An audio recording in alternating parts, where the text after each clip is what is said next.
Esa noche, bajo las luces brillantes que debían celebrar la vida, sentí un frío que ninguna vela podría calentar. Me llamo Elvira, y a mis 72 años, he aprendido que el dolor más agudo no viene de los extraños, sino de aquellos a quienes se les entregó el corazón y la llave de la casa. Mi nuera, Brenda, me dio el regalo más cruel, una escoba y una humillación pública, susurrando con una sonrisa de hielo: «Es hora de volar, bruja». Mucha gente vio el acto, pensó que era una broma de mal gusto, pero yo no reí. En mi interior algo se rompió, y en ese mismo instante, algo mucho más fuerte se reconstruyó. Lo que verán no es solo la historia de una venganza, sino de una madre y abuela que redescubre su valor y el verdadero significado de mi casa, mis reglas. Es la historia de cómo la dignidad, cuando se defiende en silencio, puede ser el arma más devastadora contra la traición familiar. Antes de sumergirnos en esta memoria de injusticia y resurgimiento, quiero preguntarles, ¿alguna vez sintieron que su bondad era confundida con debilidad? Comenten aquí abajo, ¿desde dónde están viendo esta historia y a qué hora? No olviden dejar su me gusta, suscribirse al canal y compartir esta historia. Su apoyo me da fuerza para seguir narrando estas lecciones de vida. Elvira se recostó en su sillón favorito, ese de terciopelo verde que ya conocía la forma exacta de su cuerpo, y dejó que la memoria se deslizara como el primer sorbo de café de la mañana, amargo, pero reconfortante. El salón estaba bañado por la luz suave del atardecer, un contraste cruel con la oscuridad que había reinado en su corazón por meses. Ella no era una mujer amargada, al contrario, su vida siempre había sido una oda a la generosidad y al trabajo silencioso. Su pasado olía a harina y a lavanda. Durante más de 40 años, Elvira había sido la matriarca de esa casa, la base inquebrantable. Ella y su difunto esposo, Roberto, habían construido ese hogar ladrillo a ladrillo, sacrificio tras sacrificio. Roberto era constructor, de manos callosas y corazón noble. Elvira, maestra de preescolar, con manos suaves que moldeaban tanto el pan como el carácter de los niños. Cuando su único hijo, Darío, nació, la casa se llenó de una luz nueva, la luz que solo el amor incondicional de una madre puede proyectar. Los recuerdos más vívidos eran de Darío, un niño rubio y risueño, que pasaba las tardes en el jardín, con la cara manchada de tierra. Elvira lo crió con la filosofía de que la vida era una cosecha. Si se siembra bondad, se recoge paz. Ella nunca midió sus esfuerzos. Dejó su carrera por unos años para asegurarse de que Darío tuviera una infancia estable. Más tarde, para pagar sus estudios de ingeniería, Elvira tomaba turnos dobles, dando clases particulares y cosiendo cortinas para vecinos.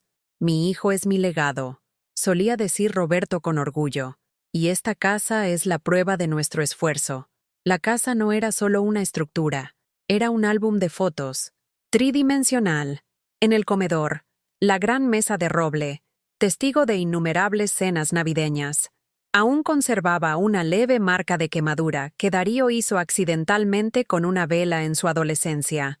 Elvira nunca quiso lijarla, era parte de la historia. El verdadero punto de inflexión, el sutil inicio de la herida, llegó con Brenda. Darío conoció a Brenda en la universidad. Al principio, Elvira estaba feliz.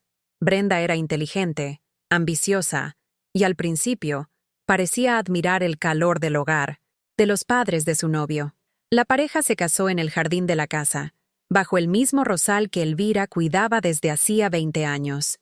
Elvira, siguiendo la tradición que su propia madre le había inculcado, les abrió las puertas. «Mientras estudian y se establecen, esta casa es vuestra», les dijo con lágrimas en los ojos. Roberto ya había fallecido 3 años antes, y la soledad de la viudez hizo que la presencia de su hijo y su nuera fuera un bálsamo.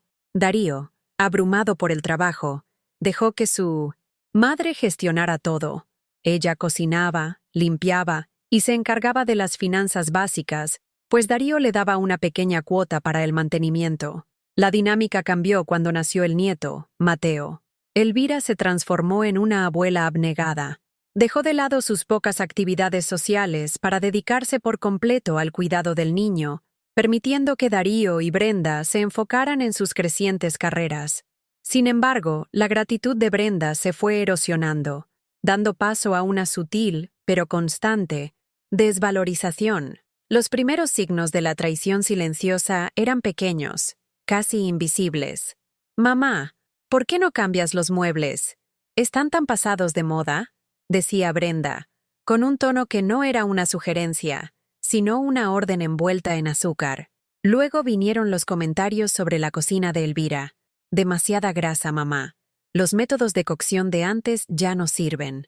Elvira, con su corazón de madre que siempre busca la paz, siempre sonreía y asentía, atribuyendo la fricción al estrés de la juventud.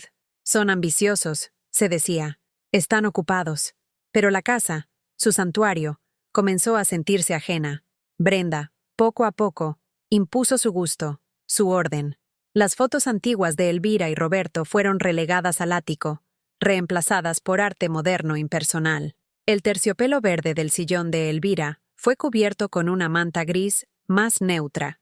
La herida inicial se hizo profunda el día en que Brenda, al mudarse oficialmente a la casa con sus nuevas y caras pertenencias, le dijo a Darío, pero con la voz lo suficientemente alta para que Elvira la oyera: «Tenemos que definir espacios. Esta casa es enorme, pero nuestra zona debe ser privada. Mamá debe entender que ahora somos una familia nuclear». Esa noche, Elvira lloró en silencio. Había renunciado a su carrera, a su soledad digna, a su paz, por ellos, y ahora estaba siendo discretamente apartada, convertida en una mera residente de su propio sacrificio. Elvira nunca se lo reprochó a Darío. Siempre había sido su debilidad, pero el peso de la ingratitud de su nuera se acumulaba, preparando el escenario para la humillación que llegaría con su cumpleaños número 72. Ella sentía que, al aceptar ese destierro emocional, estaba traicionando no solo su memoria, sino la de Roberto. El cumpleaños número 72 de Elvira se celebró en la misma casa que ella había pagado, mantenido y decorado con la esencia de su vida. Pero la atmósfera era tan fría como un mármol recién pulido. A pesar del bullicio de los pocos amigos y familiares, Elvira se sentía peligrosamente sola, observando cómo su nuera, Brenda, orquestaba la fiesta como si fuera la anfitriona absoluta, y ella, la invitada senil. El abandono de su hijo, Darío, era lo que más dolía. Él estaba allí, sí, físicamente, de traje caro y con una sonrisa nerviosa, pero emocionalmente, Darío era un fantasma, una sombra de aquel niño que buscaba refugio en el regazo de su madre. La ambición desmedida de Brenda había actuado como un veneno lento, distanciando a Darío. Él había internalizado la narrativa de su esposa, que su madre era anticuada, demasiado emocional y, francamente, un estorbo, que vivía en una casa que ellos merecían heredar ya. El sufrimiento de Elvira se manifestaba en el silencio. Ya no discutía. Había aprendido que cualquier defensa era vista como un ataque de vieja amargada. Cuando Brenda cambiaba las recetas, ella solo comía en su habitación. Cuando la excluían de las conversaciones sobre las finanzas de la casa, ella simplemente asentía y se refugiaba en la lectura de los viejos diarios de Roberto. El silencio no era aceptación, era una estrategia de supervivencia, un acto de dignidad retenida. La intensidad de la traición se reveló a través de acciones diarias, pequeñas punzadas que desgarraban el alma. Una mañana, Elvira encontró una nota en la nevera, escrita con la letra elegante y puntiaguda de Brenda. «Mamá, por favor, no uses más el buen aceite de oliva. Es solo para las comidas de invitados». Elvira, la dueña de la casa, la que pagaba la factura de la luz, fue relegada a una ciudadana de segunda clase en su propio hogar, con sus propias posesiones racionadas. El impacto psicológico era devastador. Elvira comenzó a sufrir de insomnio. Cada noche, se despertaba con el corazón acelerado, sintiendo el peso de la humillación. Su reflejo en el espejo le mostraba un rostro cansado, pero sus ojos, profundos y oscuros, mantenían un fuego latente. Ella temía volverse irrelevante, volverse la bruja que Brenda ya la había catalogado. Su consuelo era Mateo, su nieto, un niño dulce, pero ya influenciado por la distancia impuesta por su madre. Las caricias de la abuela se volvían esporádicas, siempre bajo la mirada vigilante de Brenda. La cumbre de esta escalada fue, por supuesto, la fiesta. La sala se detuvo en un silencio incómodo cuando Brenda, con un vestido rojo llamativo que absorbía toda la atención, se acercó a Elvira. Elvira, sentada en su sillón, cubierto, ya no el verde, la miró con una mezcla de esperanza y miedo.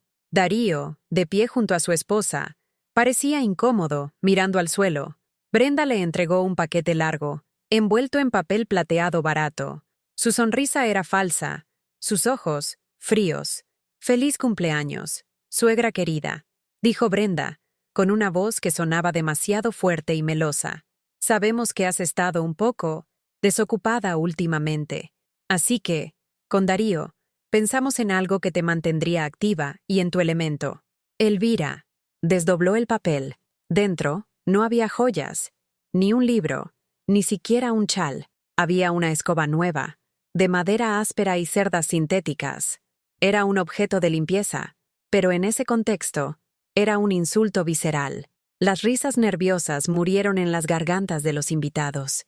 Elvira sintió el calor de la vergüenza subir hasta su cuello, pero sus manos, viejas y firmes, se negaron a temblar.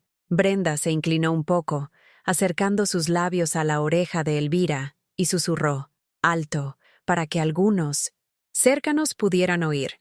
«Es hora de volar, bruja». Elvira no gritó, no lloró, ni siquiera parpadeó. Ella miró la escoba, luego miró a Brenda, y finalmente, a Darío. En los ojos de su hijo, no encontró complicidad, sino una cobardía vergonzosa. Él no la defendió. Él se quedó en silencio, permitiendo la profanación. En ese momento exacto, la mujer que se había sacrificado por 40 años murió. En su lugar, nació una mujer de acero, fría y calculadora. La ofensa de la escoba fue un regalo. Le dio la claridad que había estado buscando. Elvira entendió que su bondad había sido malinterpretada como sumisión, y que para reclamar su vida, tendría que actuar con la misma frialdad con la que había sido tratada.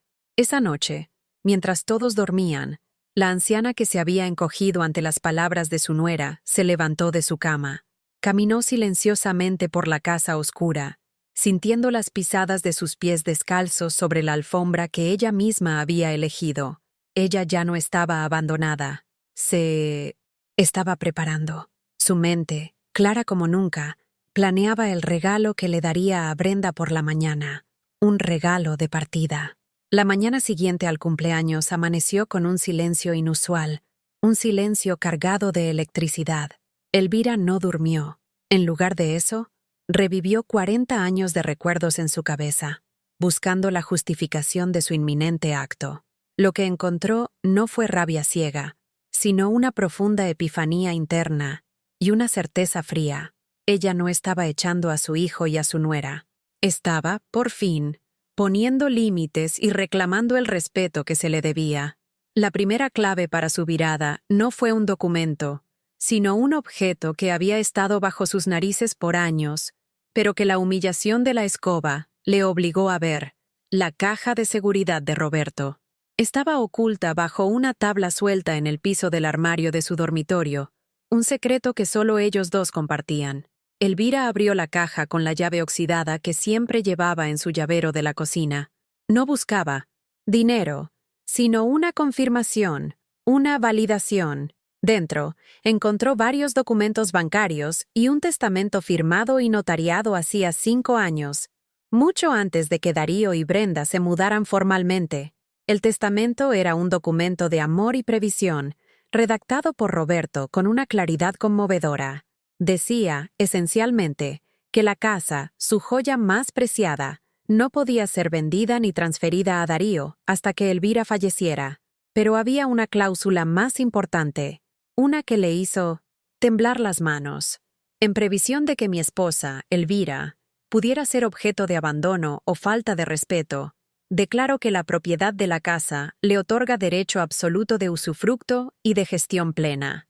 Si Elvira considera que la convivencia resulta perjudicial para su paz mental, tiene la autoridad legal irrefutable para revocar cualquier permiso de residencia, con o sin aviso, a cualquier familiar que resida con ella, manteniendo la casa como su único refugio seguro. La tensión moral que había paralizado a Elvira se disolvió. Ella no estaba actuando por capricho. Estaba ejecutando la voluntad protegida de su difunto esposo, una voluntad que él había escrito para protegerla de precisamente esto, la ingratitud que viene disfrazada de cohabitación familiar. Elvira sintió el peso de Roberto a su lado, dándole la fuerza para lo que vendría. Pero la epifanía no terminó allí. Mientras revisaba documentos, encontró una carta guardada en un sobre manchado de café, escrita por Darío hace 3 meses, dirigida a un agente inmobiliario. La carta detallaba la intención de vender la casa tan pronto como pudieran, convencer a mamá de mudarse a una residencia asistida, y preguntaba sobre los trámites para evitar la firma de Elvira, mencionando que la escritura original estaba en proceso de revisión. Este fue el golpe final. No era solo la escoba, no era solo el abandono. Era un plan calculado para despojarla de su hogar y de su dignidad. Darío y Brenda no solo esperaban que ella se fuera, planeaban forzarla y lucrarse con el sacrificio de su vida. El corazón de Elvira se contrajo por la traición de su propio hijo, la persona por la que había sacrificado su carrera. La tristeza dio paso a una indignación digna, a una resolución inquebrantable. Ya no había vuelta atrás. La justicia que buscaría no sería ruidosa ni vengativa en el sentido cruel, sino silenciosa, legal e ineludible. Con el testamento en una mano y la carta de su hijo en la otra, Elvira sintió que el poder regresaba a su cuerpo. Ella no era la bruja a la que se le dio una escoba. Era la dueña de la tierra, la guardiana de la memoria de Roberto, y la mujer que finalmente diría basta. Eran las 6:30 de la mañana. Darío y Brenda dormían, ajenos a la tormenta que se gestaba. Elvira, con una calma que aterrorizaría a su nuera, tomó el teléfono y llamó al cerrajero de confianza de su barrio, el mismo que había cambiado las cerraduras con Roberto hacía 20 años. Luego, hizo una segunda llamada. ¿Ves? A la abogada que había redactado el testamento de Roberto, confirmando que la cláusula de usufructo estaba activa. Elvira se sentó en la gran mesa de roble, la misma que Darío quería vender, tomó un papel de carta fino, un bolígrafo elegante, y con su letra clara de maestra, comenzó a redactar el aviso que Brenda y Darío encontrarían al despertar. Las palabras eran pocas, pero el peso emocional era inmenso. El terreno estaba preparado para el confrontamiento silencioso y definitivo. Cerrajero llegó a las 7:30 de la mañana, mientras el sol se colaba tímidamente por las ventanas de la cocina. Elvira lo recibió con una serenidad inquietante. En menos de 20 minutos, las cerraduras de la puerta principal y del garaje fueron reemplazadas por sistemas modernos e infranqueables. El sonido metálico de las nuevas llaves al ser entregadas a Elvira resonó en el silencio de la casa como la sentencia de un juicio. Elvira caminó hasta la puerta principal, tomó el papel de carta, cuidadosamente doblado que había escrito, y, con un trozo de cinta adhesiva fuerte, lo fijó justo a la altura de los ojos en la madera noble. Ella no necesitaba palabras fuertes ni gritos histéricos. Su dignidad era ahora su armadura, y su calma, su arma. El despertar de Darío y Brenda fue brusco. Darío fue el primero en bajar, apresurado por su café de la mañana, notando el silencio sepulcral. Brenda lo siguió minutos después, ya vestida para el trabajo y con una expresión de impaciencia. Pinsbury. Detuvieron en seco ante la puerta principal. No podían abrirla con sus llaves. ¿Qué diablos pasa?, masculló Brenda, forcejeando con el pomo. Darío intentó la suya. Nada. Confundido, revisó la manija y la cerradura, notando que el cilindro era diferente. «Mamá, ¿hiciste algo con la cerradura?», gritó Darío, golpeando suavemente la puerta, sintiéndose repentinamente ansioso. En ese momento, Brenda notó la nota. La arrancó de un tirón, con los ojos entrecerrados por la rabia previsible. Darío se acercó, y ambos leyeron las pocas líneas que Elvira había escrito. A Darío y Brenda. Las cerraduras de esta propiedad han sido cambiadas. Su derecho de residencia ha sido revocado con efecto inmediato. Encontrarán sus maletas, junto con la escoba que me regalaron, en el porche. Por favor, retírenlas antes del mediodía. Adjunto, una copia del testamento de Roberto y la carta que escribiste, Darío, al agente inmobiliario. Sugiero que lean ambas con atención. Esta es mi casa. Ya no es vuestra. Atentamente, Elvira, la dueña. El silencio que siguió fue el más elocuente de toda la historia. Brenda leyó la nota 2 veces, su rostro pasando del rojo furioso al blanco incrédulo. Darío, por otro lado, se quedó petrificado. Sus ojos cayeron sobre los anexos mencionados, el papel legal doblado, el testamento, y lo que lo heló, su propia letra en la carta al agente inmobiliario. ¿Qué significa esto, Darío?, exigió Brenda, señalando la nota con una mano temblorosa. ¿Por qué la vieja ha enloquecido? Darío no respondió inmediatamente. Su confrontación era interna. Elvira no estaba allí, pero su presencia, en la forma de esas palabras, era más poderosa que cualquier grito.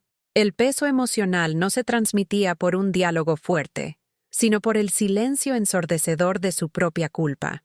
Ella no puede hacer esto, tartamudeó Brenda recuperando el habla. Esta casa es de Darío. Ella es solo la usufructuaria. Vamos a entrar, Darío. Ella intentó forzar la puerta, golpeándola con el puño. Brenda, para. La voz de Darío era apenas un susurro. ¿Parar? Nos está echando de nuestra casa.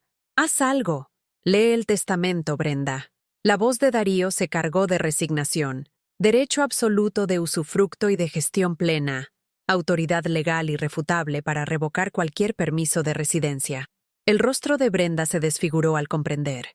No era un arrebato emocional, era un movimiento legal frío, fundamentado en la previsión del esposo muerto. Una previsión, activada por su propia crueldad. Pero la carta, Darío. Ella tomó la carta, leyéndola con avidez. Querías vender la casa a sus espaldas. Y esa estúpida escoba. Todo por una estúpida broma. No fue una broma, Brenda, intervino una voz. Elvira apareció en la parte superior de la gran escalera, vestida con su bata de lana y con una taza de té humeante en la mano. Su mirada era firme, sus hombros rectos. Había una dignidad silenciosa en su porte. Darío se atrevió a mirar a su madre. Vio en 1900 ella la decepción, no la ira.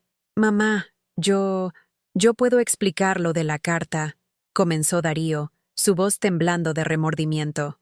No hay nada que explicar, hijo, dijo Elvira con una calma letal. La carta habla por sí misma. Planeaste mi abandono y mi despojo mientras yo cuidaba a tu hijo y cocinaba tu comida. Elvira tomó un sorbo de té, sin prisa, disfrutando de la catarsis de ver a sus opresores fuera de las murallas que ella había protegido. En cuanto al regalo, Brenda, gracias. La escoba me dio la claridad. Me recordó que, para limpiar la casa de la mala energía, a veces hay que barrer a las personas que la traen. Brenda, humillada por la calma y la autoridad de la anciana, intentó un último ataque. ¿Y ahora qué, vieja? ¿Vas a vivir sola y amargada hasta que te mueras y nos quede la casa? Elvira sonrió, una sonrisa pequeña, triste, pero victoriosa. No, ahora voy a vivir en paz. Y en cuanto a esta casa, si insistes en verla como una herencia, te sugiero que leas la segunda parte del testamento. Si la dueña del usufructo, yo, fallece, la propiedad se transfiere a mi nieto, Mateo, bajo la tutela de un fideicomiso, hasta que él cumpla 25 años. Y la tutora legal soy yo, hasta que decida retirarme. Darío se derrumbó emocionalmente. No solo perdió la casa, sino que perdió el respeto de su madre y la esperanza de una herencia inmediata. Mamá, por favor, te lo ruego. Elvira lo interrumpió. Su voz se quebró ligeramente por primera vez, revelando el dolor de la madre. Mi amor por ti es incondicional, Darío, pero mi casa, mi vida y mi dignidad ya no lo son. Cuando encuentres el camino de vuelta al hombre que crié, llama. Mientras tanto, me has dado una lección muy importante. A veces, el amor más grande por un hijo es mostrarle las consecuencias de su propia debilidad.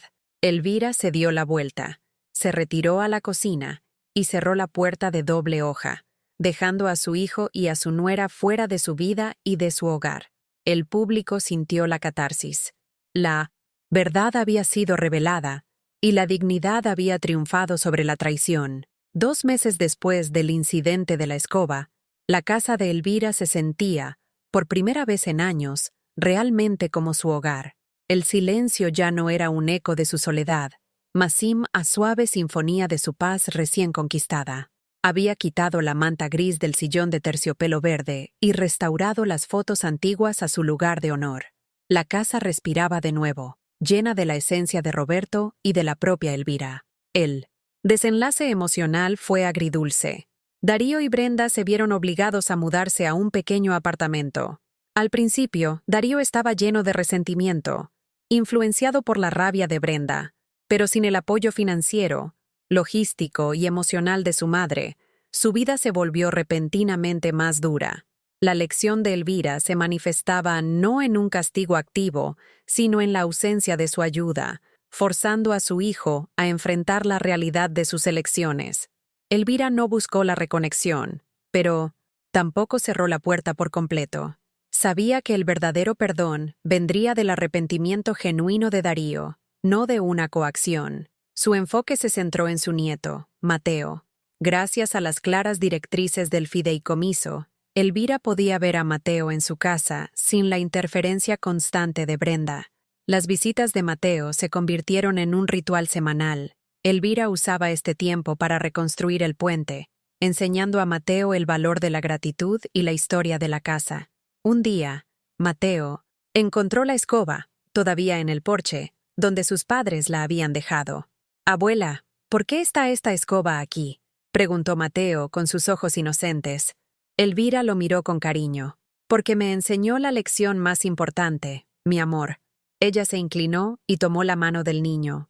«Me recordó que, incluso si alguien intenta humillarte o hacerte sentir pequeña, la verdadera magia no está en volar con una escoba, sino en pararse firme en la tierra que has cultivado.